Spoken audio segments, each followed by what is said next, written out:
Hello chess friends and welcome to Zadov's chess channel and welcome to my Basics in Chess series. So in this series we're following opening principles, middle game strategies and the endgame strategies. Today we'll talk about a very important topic I think in chess. Today we'll talk about the time we use in chess and I think there are certain rules that you should follow how to use time, especially in this classical time format chess games, because you probably know the feeling. You get low on the clock, you don't have time, then you get all sweaty, then you lose games, make mistakes. Really, you don't have to calculate everything.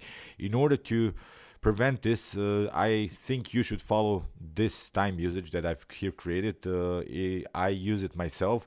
So first of all, in order to never get maybe into time trouble, you should have a good opening repertoire and you should really have a good opening preparation. You cannot talk about time usage when you don't when you don't familiar with some common opening theories. You get already in time trouble when you have to get out of this. Maybe in move 5 you have already troubles to find some tactics, so you have to be really familiar with openings and opening sidelines, because when you, for instance, use an opening, I'm not suggesting here which opening you should use, but this first at least 10 moves you should play in 15 minutes. So you shouldn't probably lose more time in order to make maybe the first 10 moves, and then after the 10 moves take your time. Now it's really important to find a good strategy. In order to find a good strategy, the strategy in chess is one of the most important things. You should maybe find a plan.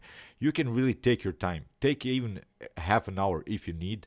I think when you have a good plan, then it's much easier to find the best next move, because tactics we use only in order to support our strategy. So finding a strategical plan is the most important thing. So that's why in the middle game you can take even a time. You can even take half an hour for only one move, but that move has to be really a great strategical move.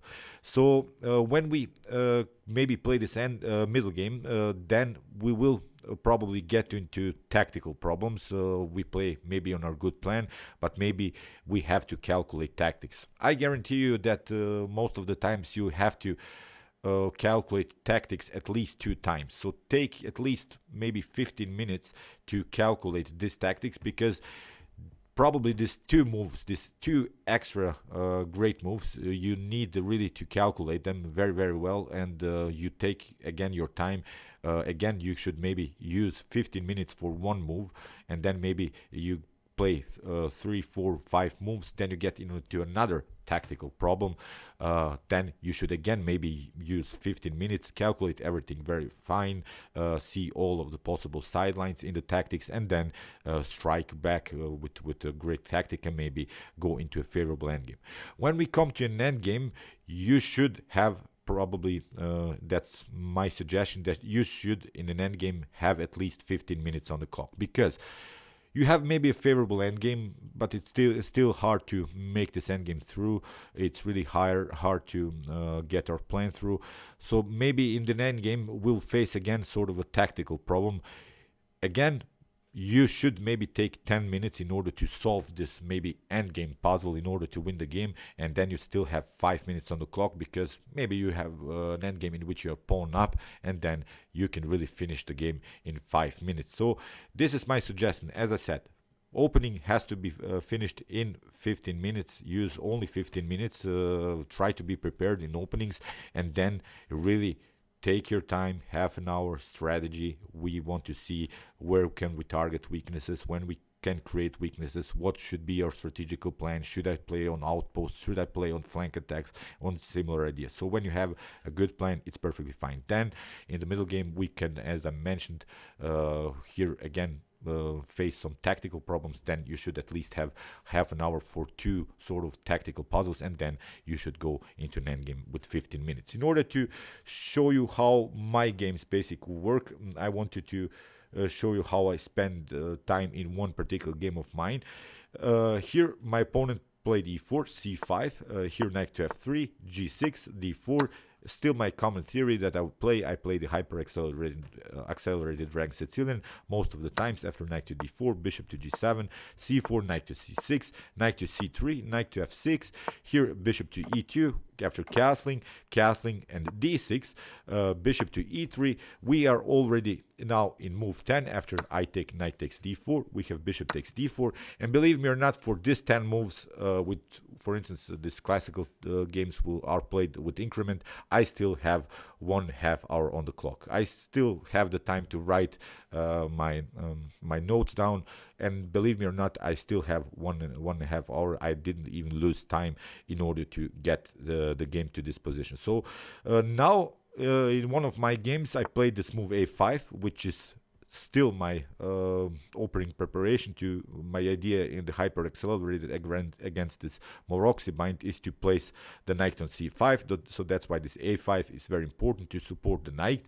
And now my opponent played the move queen to d2, which I already felt that was a little bit sort of a sideline move. I really felt that maybe my opponent made a slight inaccuracy here. So here, as I said, here I still have 1/2 hour on the clock after the move queen to d2. Now I really took my time. Okay, I didn't use this suggested half an hour, but believe me or not, here in this particular moment I spent like 15 or 20 minutes. Now it's time to find a good strategy, because in the main theory of the Moroxi bind, your opponent will try maybe the f3 move or the move b3. So with the queen to d2, I felt a little bit that my opponent didn't play maybe the most of accurate moves, and now I took my time. Now it's time to find maybe the best strategy, try to find the best possible continuation. And as I said, my main goal of the Moroxi bind is to play sometimes, in some occasions, the pawn move here on a4 in order to close somehow. So here I felt after the move queen to d2 that my opponent has left the defense of this a4. So here I spent, as I said, 15 to 20 minutes, and in my calculations I wanted to play after the move a4. My opponent played f4, a very aggressive move, and now here I played queen to f5. So now when I found my good strategy, I have now a good opportunity to play the next couple of moves very, very fast, in a very fast fashion. So here my immediate tactical threat, if my opponent, for instance, plays something like king to h1, I have the opportunity to play knight takes e4. You see, this is a very nice tactic. After knight takes e4, I could take queen takes d2, knight takes d2, and now the bishop on d4. I'm going into a favorable endgame with the pawn up, with the bishop pair. So that was all possible because I calculated. Now I spent, as I said, 15-20 minutes now. I don't want to go badly into a middle game. And here my opponent tried bishop to d3, and now I played e5. So you see, when I found this best strategy, now it's really easy to find for me the best next move. In the game, we have f takes e4, and now knight to g4. White cannot take, and here he played simply king to h1, and I played knight takes e5. So I think I have a good position as the center is cemented. I have a very powerful control of the center, still with possibilities to play the move a3. And here I don't want to show you the whole game. I just wanted to show you I spent, like, as I said, 0 minutes. Of course I used increment, but after 10 moves I used really 15-20 minutes in order to find a strategy. So here I wanted to show you Magnus Carlsen game, how he basically spent some time. Here he played against young Krzysztof Duda. Here after d4, knight to f6, c4, e6. These moves are played very, very fast. Knight to c3, d takes c4, e4, bishop to b4. So still common theory. Magnus is of course familiar. He plays this sacrifice, castling, now knight to f6. And now Carlsen played queen to a4, knight to c6. These moves are played very, very fast. So here knight to e5. So you don't want to spend too much time in this particular stage of the game. After the move rook to b8, we have rook to d1, castling, knight takes, b takes c6, and now queen to a7. Now Magnus Carlsen, after the move bishop to d7, took his time. Basically the opening is finished. Now we're in a middle game. Magnus Carlsen took now some time. He has to now find a good strategy. Okay, let's find a good strategy. What can we make here? The problem for young Krzysztof Duda in this position was, of course, the weakened pawn structure. And still, this activity of white's pieces is a very good one because the bishops are aiming against black's king. So that's why Magnus used, first of all, the strategy to improve the position of the pieces. Queen to f4, here c5, we have queen to c2, c takes d4, rook takes d4, and now bishop to c5. So now again Magnus took some time. As I said, we have really a tactical problem here. He probably used like 10 or 15 minutes. Rook to h4 was played, and now h6, and now this was the critical moment of the game. Magnus, maybe here with still a 1 hour on the clock, spent it here, I think, the most of his times. He played now this great tactics, but because he had really time to calculate everything, still he has enough time on the clock in order to calculate everything. And Magnus, of course, a great tactician and a great calculator of tactics. He played bishop takes h6, g takes h6, queen to d2. Here, this is really a forced line. I'm not going to show you now the game from this tactical problems, what happens if that happens.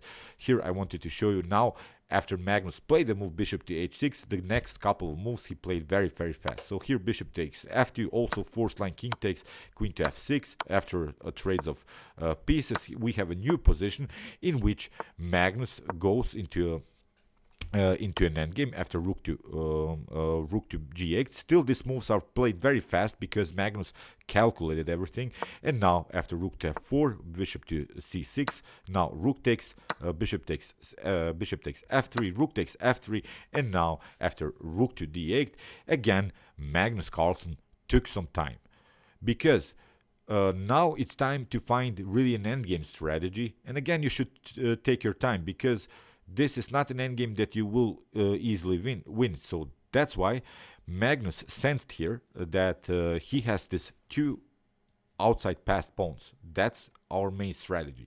In order to make something happen here, you have to stretch the defense. It's very hard to promote these pawns with two rooks on the board. It's very hard to make something happen when still these two rooks on the board. So that's why here Magnus again took his time to find a good endgame strategy. So, but still he has time on the clock because he used the time very nicely. And here he played rook to f2, trying to get on his goal to get this rook off the board. Then he could go really pushing these pawns on a4, h4, and really one rook would be the rook would have really troubles in order to defend these two outside pass pawns. So here that's why Duda tried rook to b4, and now bishop to b5. We have rook to a8, and now Magnus fixed the position. Here he found again an endgame strategy, and the game was prolonged till move 71. In this position, young Krzysztof Duda resigned because Magnus created another here this outside pass pawn with two minor pieces on the board, and Duda resigned. So you see, I didn't want to show you now the whole game. I've analyzed this game already. You can check it out on my YouTube chess channel. It was really a great game, but the time how Magnus Carlsen spent it, as I said, first in the opening played very fastly, then he took his time to find the strategy. Basically, in this game, the strategy was also the tactics, because here he had to find really this tactical sequence, really this forced tactical sequence in order to go into a favorable endgame. So now when he went into a favorable endgame, maybe the next couple moves were very easily to find, and still he had some time maybe to calculate the best endgame tactics sort of, and won the game very effectively. This was really a beauty from 2019 from the Tata Steel tournament. So okay, I hope you realize these ideas. This is my suggestion how you should spend your time. So this is really in this classical time format when you have 19 minutes on the clock. So 15 minutes you should also use for opening. 30 minutes, please take your time in order to find the best strategy. Really, strategy is the most important thing. Then when you find a good strategy, you have really, most of the times you get in two times into tactical problems. So again, you should take really your time, find these tactical sequences, and now you should probably continue the endgame with still 15 minutes on the clock, in which you could cause maybe again you could face again some tactical problems. Then again, it's time maybe to use at least 10 minutes in order to find really this tactical shot that wins the endgame. So okay, I hope that you enjoyed this video, and I hope that you realize these ideas. Please try it out sometimes. I think it will help you. So as I said, opening preparations is very important, but not the most important thing. Strategy, strategy, strategy. Okay, meanwhile, you can watch my other basics in chess videos from the series, and you can also watch my chess tactics and chess puzzles videos, in which I show you all of the possible tactical motifs that can happen to in a chess game. See you soon with some more videos, and chess is the best, of course.